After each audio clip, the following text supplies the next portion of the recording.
guys, this week I'm going to do a dish that dates right back to 1996 with a dish that became basically my signature dish for my entire chefing career.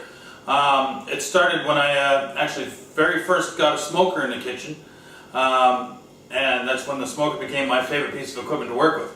Now, I created this salmon dish. Basically, I was working out of this place called the Wicked Inish, which was a restaurant in Canada right on a national park and the only building around for miles. While I was there, I wanted to create a dish that kind of combined the cultures of the two dominant cultures that were there at the time. Japanese tourists and First Nations people. Now, First Nations people are obviously known in Canada anyway for a lot of the smoked salmon and the hot smoked salmon that they do. And I want to take that and twist a little bit, take a bit of an Asian flavor to it as well, and still remain very distinctly Canadian. So, start here is this piece of salmon.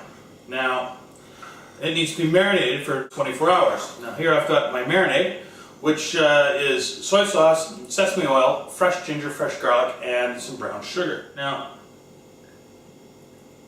just going to cover this and let it stand for about 24 hours. Now, this dish, like I said, has become my signature dish, but it's the first time I've actually been putting it on a pizza. But it has been with me in various forms over the years. Our sesame maple soy wings is based on this as well. Slightly different ingredients, but same basic ingredients. We use the thick soy sauce, and we don't put brown sugar in it. It's just maple at that stage. We used to do a similar thing with ribs back in the early days of Stones. So we're going to put this, let it sit for 24 hours, and then stick it in the smoker. The next step, of course, is smoking. And I know not everyone has the access to like a big Bradley smoker like I do, and most people don't need a smoker the size of a small fridge. But I just thought I'd show you something quickly here that you can, for home use, like smaller capacity smoking. So we have our salmon. What I have here are some of my wood chips. The ones for the Bradley smoker come in a compressed little puck. I've just kind of broken it up a little bit. And you can get wood chips from any hardware store or barbecue shop. Now, we're going to use one of these Asian steaming baskets, and because we don't want to put it right on the bamboo bottom, because otherwise the steamer will smell like smoked salmon every time you do your broccoli as well. We'll put a layer of baking paper down. Now, an easy way to cut the circle for it is just lay it on top and then press around the edge. And that will give you, I don't know if you can see that there, the perfect outline for you to cut around. Now, just get that over there. I've got one in here already, and now the other aspect is we don't want the bottom to be completely sealed because we want the smoke to come through. So I'm going to take a paring knife and cut through each one of these little strips. If you can see that, try and do it for the camera. And that will keep the bamboo covered where the salmon sits down and still gives us plenty of room to let the smoke through. Okay, so now the wood chips go into the pot. Salmon goes into the bamboo. The bamboo goes on the pot. Now we stick this on the stove. Okay, so initially we're starting off with the temperature on high, and as soon as we start to see a little bit of smoke, we'll turn it right down super low because we don't want it to burn up too quickly. Otherwise, we don't, our salmon will cook too fast, and it won't have much time in the smoke to really pick up the smoke flavor. Now, if you're doing it like this, you really do want to have an exhaust fan on. Now, we're getting our first little wisp of smoke through there, so I'm going to turn this right down. We want it to, we don't want it to go too fast, and it'll take probably 30-40 minutes on that, so we'll just let it go.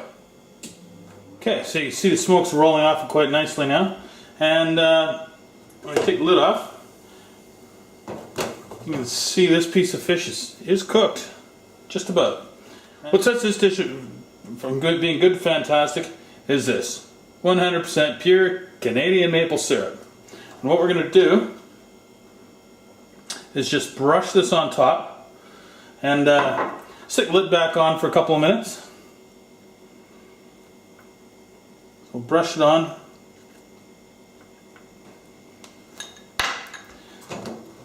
Stick the lid back on for 5 minutes. Let that maple syrup kind of caramelize a little bit, and then when we're finished, we'll brush some maple syrup on it again. Final coat of maple syrup.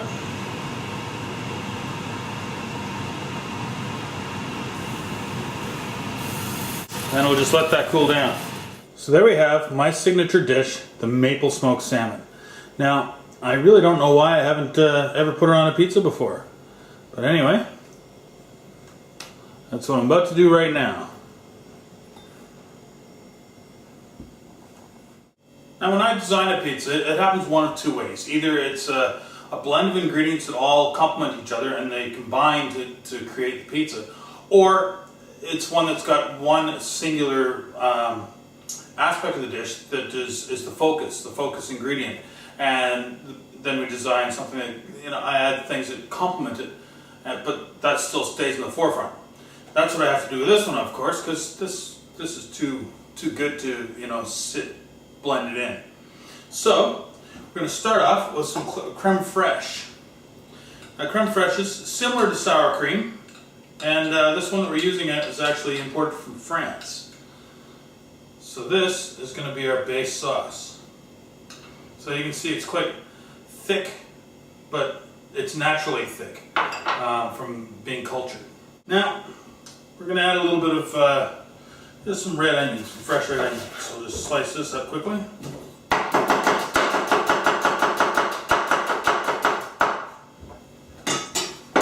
Yeah, I'll show now.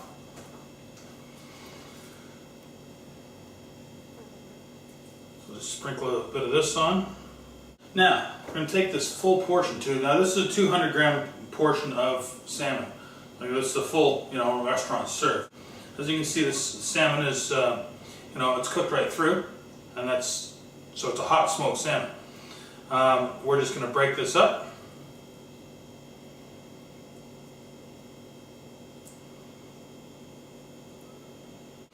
Now we're going to add our cheese.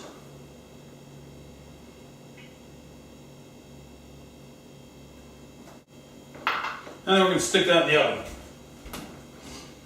So the creme fraiche and the salmon and the cheese together is going to be really quite rich. So we need something to lift that up, to give it a little freshness, to kind of cut through the richness a bit. So what we're going to do is make a little salsa. And it's going to be quite simply apple and cucumber.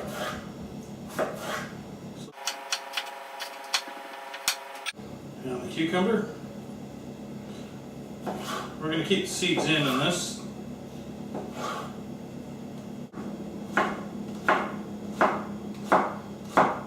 I'm going to add a little bit of red chili. We don't want too much spice of it, so I'm going to, pick the seeds out, scrape the seeds out here.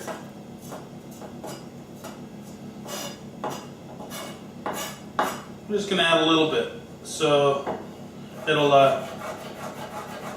give us a little color, a little bit of zip. And I almost forgot just a little bit of fresh thyme parsley.